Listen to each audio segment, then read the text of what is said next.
Creator poscimus, ut solita clemencia. Os pecados capitais.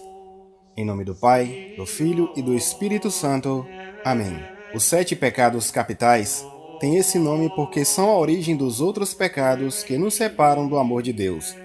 Esta doutrina possui farta base bíblica e teológica, sendo parte do ensino moral cristão básico. A lista dos 7 pecados capitais foi formalizada no século VI pelo Papa Gregório Magno, tendo como base as epístolas de São Paulo, e foi assumida formalmente pela Igreja no século XIII, com a Suma Teológica de Santo Tomás de Aquino. Capital deriva do latim caput, que significa governo, cabeça, líder. Esse documento explica em que esses 7 pecados diferem dos outros. São como os líderes de todos os outros pecados e deles derivam as outras faltas contra Deus. O estudo dos pecados capitais é importante porque se reflete na libertação espiritual do indivíduo que adere à Igreja. Afinal, que pessoa pode se declarar livre se na verdade é uma prisioneira das suas próprias fraquezas e inclinações? Foi justamente para que fôssemos livres que Jesus se entregou em santíssimo sacrifício. Assim é que, para alcançarmos uma vida livre e feliz, repleta de graça, é muito útil conhecermos os pecados capitais. E eles estão presentes em nossas vidas hoje do mesmíssimo modo como estavam nos tempos antigos. E infelizmente como sempre estarão, até a hora da libertação final. Capital quer dizer essencial, fundamental, isto é, o mais importante. Aquilo que está no centro de uma questão.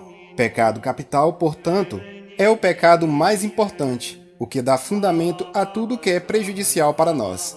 É chamado também de pecado hegemônico. Foi no século IV que São Gregório Magno e São João Cassiano definiram os pecados capitais em número de 7. Quais são os pecados capitais? Os 7 pecados capitais são os seguintes. Primeiro, soberba ou orgulho. Segundo, avareza. Terceiro, inveja. Quarto, ira. Quinto, luxúria. Sexto, gula. Sétimo, preguiça. Até hoje, essa classificação é um consenso doutrinal na Igreja. No dia a dia, o católico deve se lembrar desses pecados no seu exame de consciência, ao se preparar para a confissão. Eles servem para identificar o defeito dominante que determina os outros. Os pecados capitais vão além do nível individual.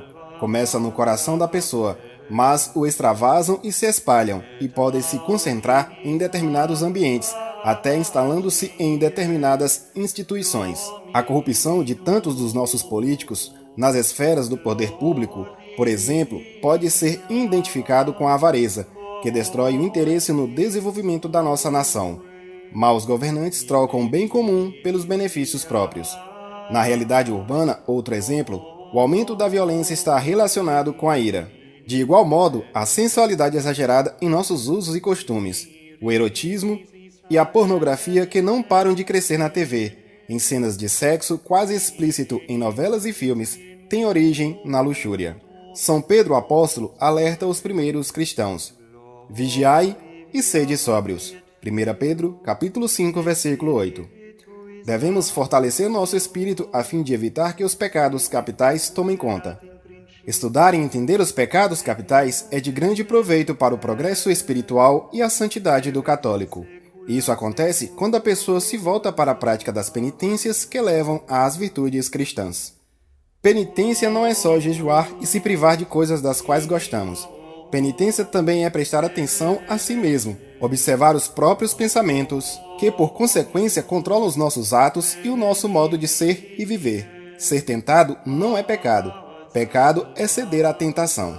Também a humildade é uma virtude e um fator necessário na equação da luta contra o pecado. Sem humildade, ninguém incorpora virtude alguma.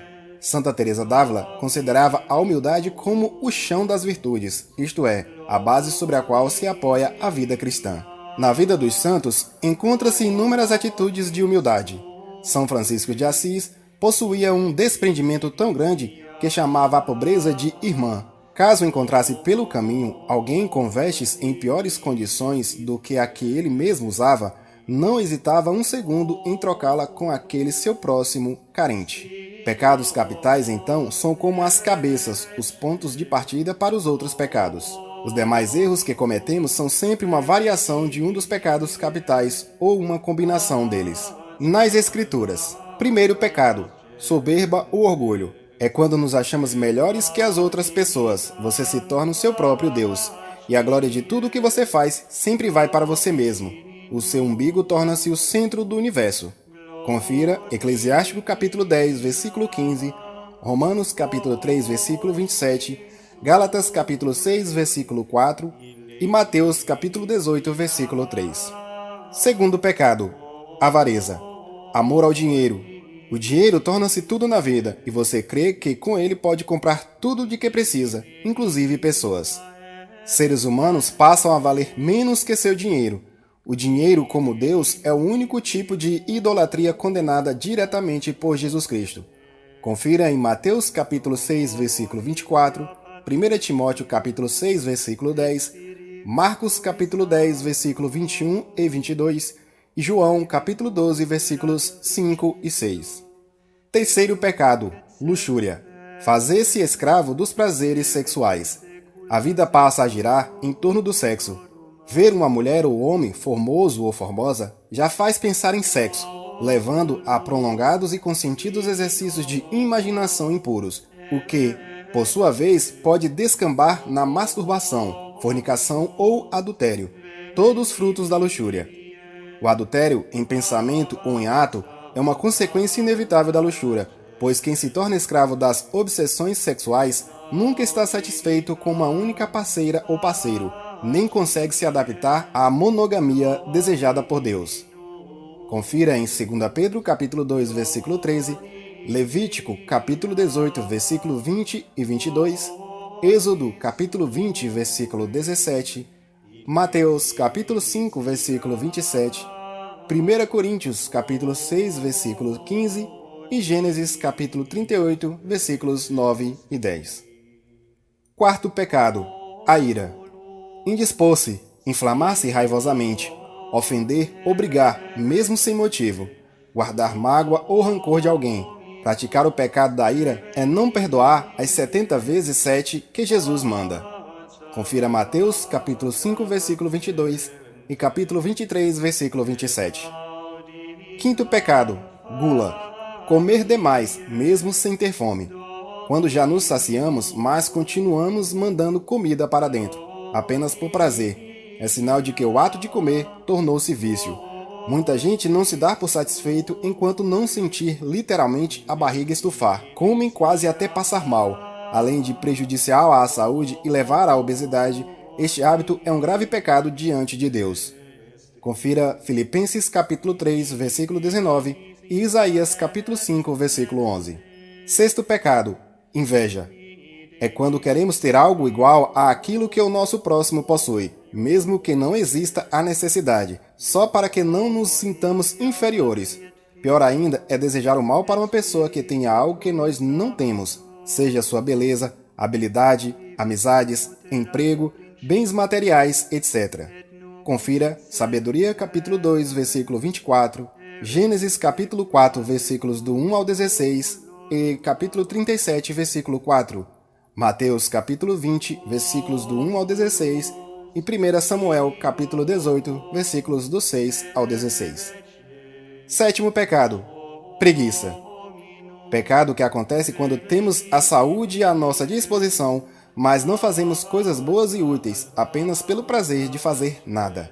Não é pecado o justo descanso nem o tempo empregado no lazer e no relaxamento físico e mental, mas sim o ato de se desperdiçar sistematicamente as oportunidades que recebemos para realizar coisas boas para a nossa vida e ou para a vida dos nossos próximos. Preguiça está relacionado ao desânimo, à apatia, à indolência, ao desleixo. É um desejo crônico de descansar mesmo que não esteja cansado. Confira Eclesiástico capítulo 33, versículos do 28 ao 29, Provérbios capítulo 24, versículos do 30 a 31, Ezequiel capítulo 16, versículo 49 e Mateus capítulo 20, versículo 6. Louvado seja nosso Senhor Jesus Cristo. Para sempre seja louvada e sua mãe, Maria Santíssima. Em nome do Pai, do Filho e do Espírito Santo. Amém.